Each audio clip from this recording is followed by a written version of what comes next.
কাৰণটো মানে সকলোৱে হয়তো জানে, আমি আগতেও সংবাদ মেলৰ মাধ্যমেৰে জনাইছিলোঁ যে আমাৰ নিৰিখটো যিটো আছে দিনক দিনে আমি কমি গৈ আছে। আজি 8-9-10 টকাত আমি চলিব লগা হৈছে মূল্যবৃদ্ধি হোৱাৰ পিছতো, কিন্তু বিগত সময়ত আমি সেই ভাড়াবিলাকে আমি 20-25 টকা পাইছিলোঁ পাৰ কিলোমিটাৰ। কিন্তু আজি মূল্যবৃদ্ধি হোৱাৰ পিছতো কোনো ধৰণৰ বিল বাঢ়াৰ সলনি নিম্নগামীয়ে হ'ল বিলৰ হাৰ। শোষণ কৰিছে মানে কোনে কৰিব আৰু এগ্ৰিগেটৰবিলাক, অ'লা উবেৰ ৰেপিডো, এই তিনিওটা প্ৰতিষ্ঠানে আমাক প্ৰত্যেক চালককে শোষণ কৰি আছে।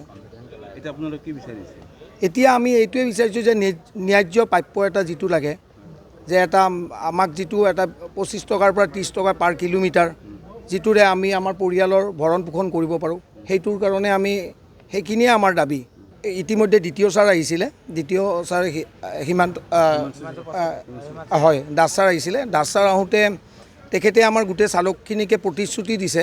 কাৰণ কিয় কাৰণে কৈছোঁ, প্ৰতিশ্ৰুতি এইটো কাৰণেই দিছে যে আমাৰ হয় 1-2 তাৰিখৰ ভিতৰত জাপানৰ প্ৰধানমন্ত্ৰীও আহিব, হয়, আৰু আমাৰ ইণ্ডিয়াৰো যিমানখিনি আছে প্ৰধানমন্ত্ৰীৰ লগতে আৰু গোটেইখিনি ডাঙৰ যিখিনি আছে আমাৰ, হয় তেখেতসকল আহিব।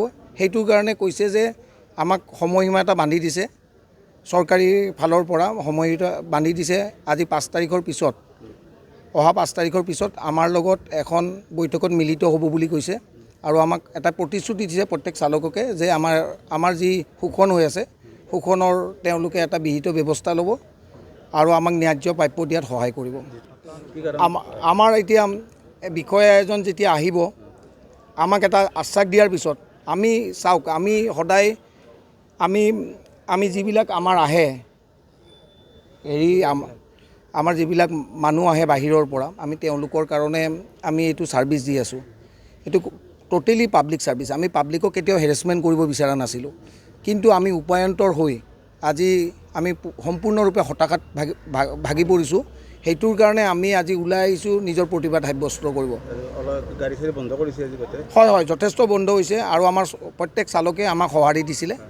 কিন্তু এতিয়া দ্বিতীয় ছাৰ নিজেই আহিছে, নিজেই আমাৰ বিমানবন্দৰত উপস্থিত হৈ আমাৰ গোটেই চালকৰ সমস্যাৰ বুজ লৈ আৰু বিশেষ এটা প্ৰতিশ্ৰুতি দিছে যে 5 তাৰিখৰ পিছত আমাৰ লগত মিলিত হ'ব এখন বৈঠকত মিলিত হোৱাৰ পিছত এটা সুফল পাম বুলি আমাক আশ্বাস দিছে। তাৰ কাৰণে আজি আন্দোলনটো উঠাই লৈছে? হয়, আমি এতিয়া তেখেতৰ অনুৰোধ মৰ্মে আমি এই কাৰ্যসূচীটো আজি বৰখাস্ত কৰিছোঁ।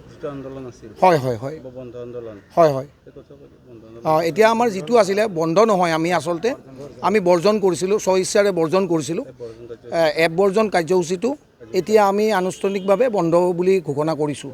আচ্ছা, মানে আমাৰ কাৰ্যসূচীটো ৰাতিপুৱা 5টাৰ পৰা আৰম্ভ হৈছিলে। আমাৰ কাৰ্যসূচী আছিলে মানে আমি আমাৰ নিজৰ যোনটো এপ আছে, এপটো বৰ্জন কৰিছিলোঁ দেই, বন্ধ নহয়। মানুহে বহুত মিছকনচেপ্ট হৈছিলে বন্ধ বুলি। আমি এপটো বৰ্জন কৰিছিলোঁ, স্বইচ্ছাৰে বৰ্জন কৰিছিলোঁ। তাৰ লগত যিমান চালক আছে এতিয়া চবেই আমাক মানে ছাপৰ্টো কৰিছে। তো আমি ধুনীয়াকৈ ৰাতিপুৱাৰ পৰা চলাই গৈছোঁ, কোনো এতিয়া উচ্ছৃংখলা একো হোৱা নাই।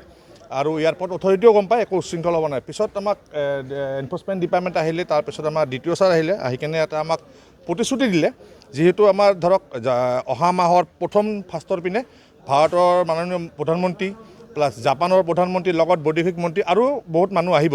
তো সেইটো কাৰণে সেইটো পিনে লক্ষ্য ৰাখি, তাৰ আগতেও বহুত মানুহ আহিব, সেইটোৰ প্ৰতি লক্ষ্য ৰাখি আমি আমাৰ যোনটো কাৰ্যসূচী আছে, কাৰ্যসূচীটো আমি এতিয়া টেম্পৰাৰী স্থগিত কৰিছোঁ।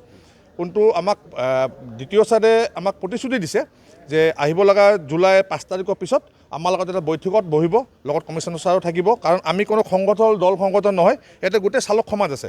তো সেইটো এটাও মানুহ বহুতে ভাবিছিলে যে দল সংগঠন মিটিং হৈছে, আমি কিয় বন্ধ দিছোঁ। আমি কিন্তু কোনো দল সংগঠন নহয়, আমি নিজে গোটেই চালক সমাজ আছে। আমি সেইটো কাৰণে আমি অকল কেবটো বয়কট কৰিছিলোঁ। চিটিত কোনো এফেক্ট হোৱা নাই, চিটিত গাড়ী চবেই চলিছে, যাৰ যেনেকুৱা সুবিধা মতে হৈছে। আমি এয়াৰপৰ্টৰ পৰা খালি বয়কট কৰিছিলোঁ। শোষণ নিৰ্যাতন চলি আছে আপোনালোকৰ গতিকে তাৰ বিৰুদ্ধে?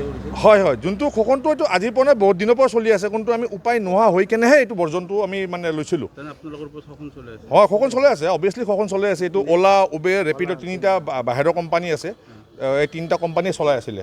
তো এতিয়া আমি সেইকাৰণে যেতিয়া আমাক ছাৰে প্ৰতিশ্ৰুতি দিলে, আমি ছাৰৰ মানে এটা যিহেতু আমাতকৈ ছিনিয়ৰ, তেখেতৰ ৰেচপেক্টটো ৰাখি কেনে আমি আমাৰ যোনটো কেব বৰ্জন কাৰ্যসূচী আছে, আমি এতিয়া প্ৰত্যাহাৰ কৰিলোঁ।